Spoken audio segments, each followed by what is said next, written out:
All righty. So Dr. Nashlie Sephus, local philanthropist, they were explaining a lot of things that she's done.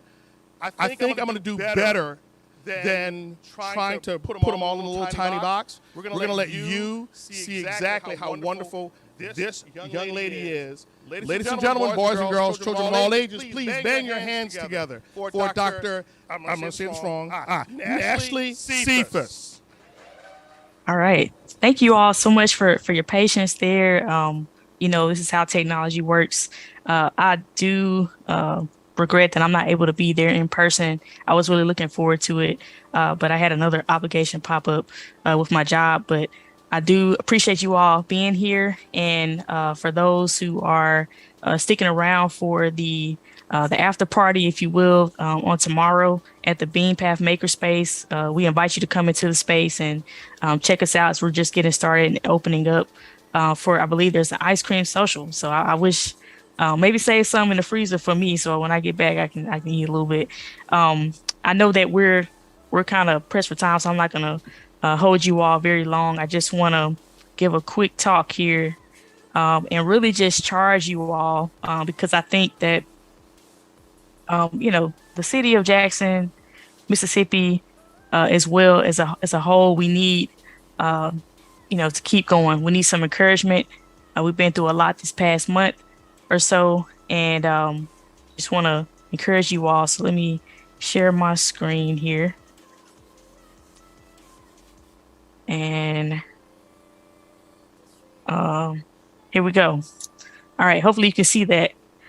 All right, so this is probably the beginning of a much longer op-ed that I'm working on, but Jackson doesn't need water. Mississippi needs progression. So that's the title of the talk. And it'll be really quick, I promise you. I really want to point out that even though water is very useful with our recent water crisis, some people lost pressure, some people didn't. If you are like me, you grew up in Jackson, we've been boiling water pretty much all my life. And so why is this the norm? Why are people used to this, so to speak? We have seen a lot of national attention here, a lot of people that have ideas, but for some reason, we're just not able to progress beyond this point. And this is a problem that's bigger than the city of Jackson.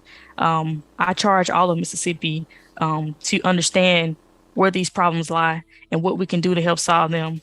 And let's focus on the source, or I say the root of the problem, which is the progression. And how, you may be asking, how am I related to this? You are all related to this because you are in the tech field, whether you're coding, whether you're on the entrepreneurship side, or whether you're on the user experience side. There are many ways you can be in the tech field, as you know. But I want to talk about how you're using that technology to progress the state of Mississippi, whether you're from Mississippi or not. I'm sure all of us could at least relate to the impact that we've seen, and not just with the water crisis, but with many things. There's so much progression going on all around us, everywhere. And there are different pockets in the state of Mississippi, but how do we grow stronger together? How do we collaborate to really progress and get beyond just the needs of bottled water? All right, so let's talk about the goal. The goal is to bridge the tech gap in Mississippi. I think bridging the tech gap in Mississippi is a direct relationship to progression in Mississippi, to fixing water issues, to being on one accord in terms of political scene, as well as helping the people in the community. How do we take the skill sets that you may have learned or may have been able to teach others and transfer that into what you can do to help your community progress? How can we stop the brain drain? There are a lot of people that get educated in Mississippi that leave the state because there are more opportunities elsewhere, because for some reason those opportunities, either you can't get paid what you want to make, or you don't even have access to those opportunities in the state. We need to fix these problems. And it all revolves around technology, accessibility of technology, scalability. Look at broadband access in places like the Mississippi Delta. How are we bridging those gaps? Also, let's look at workforce development, economic development, and social impact. As many of you know, learning how to code, learning tech skills can directly set you up for a great consulting gig or a great job or position, whether you went to college or not, whether you have a 4-year degree or not. Sometimes you can go to a boot camp, or sometimes you can develop these skills on your own if you're that self-disciplined. There's so many resources out there. So when we talk about workforce development in Mississippi and progressing, what that means is that more than going to a trade school or more than doing the traditional types of workforce development, can that also be focused in technology? Because what that does is that sets you up when you learn some skills that can take you from making a minimum wage all the way to, close to a 6-figure salary within a matter of months. And so that's the type of workforce development, economic development that I'm talking about, that we need in Mississippi. And I'm charging you all to remember that this is the root of the problem for the state. Let's talk about what BeanPath has done. If you're familiar with BeanPath, it's a 501c3 nonprofit. We started working in the local libraries. I founded it after successfully having actually sold a company to Amazon. I actually work at Amazon full time as an artificial intelligence tech evangelist at AWS AI. I've been at Amazon almost 6 years, and we sold the company PartPick in 2016. And then I started the BeanPath. I always wanted to come back to Jackson and invest and help provide tech exposure to build those tech skills so that we can progress as a state. So far, we've been able to start with meeting with a few people in the local libraries back in 2018, all the way to where we are now, actually opening our own space, the first makerspace with public access in downtown Jackson, Mississippi. We had many partners to come alongside of us and to help us in these endeavors. We started our first inaugural summer camp. This summer, we had about 60 kids learn about fashion and tech, robotics and AI, architecture and design. We also had metaverse and metaverse development. There's also an after-school program we're getting ready to launch. We are also getting ready to open our makerspace with a paid membership for those who can't afford it, and also offering sponsorships for those who aren't able to afford it and may want to volunteer instead. We've reached a lot of traction across the state, and not just the state, but the country, of people leaning in and seeing what's going on. I knew that it was becoming something that people were catching their eye when we had press releases like Soledad O'Brien, matter of fact, come and interview us, Inc. magazine, Black Enterprise, for example. And little did I know that this would be such a huge vision when I just wanted to meet in the libraries and help people with tech skills.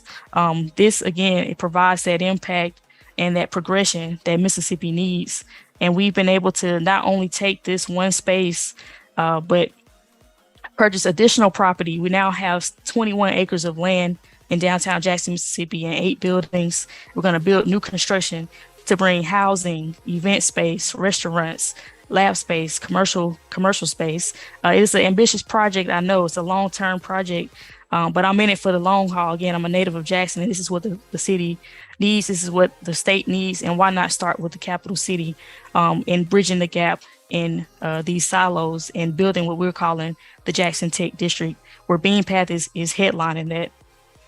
So what other sort of benefits come out of that? Well, I mean, if we could create an atmosphere where people are not afraid to walk around in the middle of the night, where whatever time you wake up in the morning and you start coding, it's okay to go out, grab a cup of coffee, or go catch some live music and then head back and code, or maybe just sit there and code while you're listening to live music. These are spaces that are missing for techies in the Jackson area that we're focusing on bringing. Also, we are wanting to make it where you can live safely and have amenities like green space, retail, grocery stores. There's actually not a fresh food source in the downtown Jackson area, and that is a problem. Again, when we talk about progression, we talk about what sort of things do we need that are not super, privileged or luxurious. These are just minimum requirements it is to just be a human and to live. And so these are sort of things that we're focusing on. Also, you look at long-term impact. We can bring in creatives. We can have collaborative workspaces. We can be very tech focused, especially with small businesses. We can also help people who aren't in the tech field, but help them just understand what's possible. And of course, education is something that's very passionate to me, training people on all levels, whether it's senior citizens or young people who need access to mentorships and access to people who are in the tech field. And it's not just us. We've built a community of many folks, people like Kayla and Richard, who have really invested their time in saying, hey, having a tech conference like MagnoliaJS is important. People like, Innovate Mississippi, Jackson Public Schools, the utilities, Amazon, these people that they get it. They know that there is a lack, there is a need, and they want to be able to help us. And we really appreciate that from all of our sponsors and founders, but we're just getting started of what is needed because we need that long-term impact. So let me kind of wrap up and just say, why you may be thinking, well, why are you talking to me? I just code. I'm an Angular guy, or I'm a React native chick. Well, listen, it all starts with you. It started with me. Went to Mississippi State for undergrad in computer engineering. Ended up getting my PhD in computer engineering from Georgia Tech. And that just sort of opened my eyes to what was possible, and coming back home and allowing myself to think bigger than what I could see and to have a vision. So while you have accessibility already, you're already in the tech field, you're already at least somewhat engaged in the community, in the tech community in Mississippi. And if not, use this conference as an opportunity to network with people that you haven't met before. Make sure that you continue to gain exposure to not just technology, but putting yourself out there on Twitter, letting people know about how important it is for you to develop these tech skills and what it can afford you and what it can afford others. So exposure also is key. Also remember, how do we be environmentally sustainable?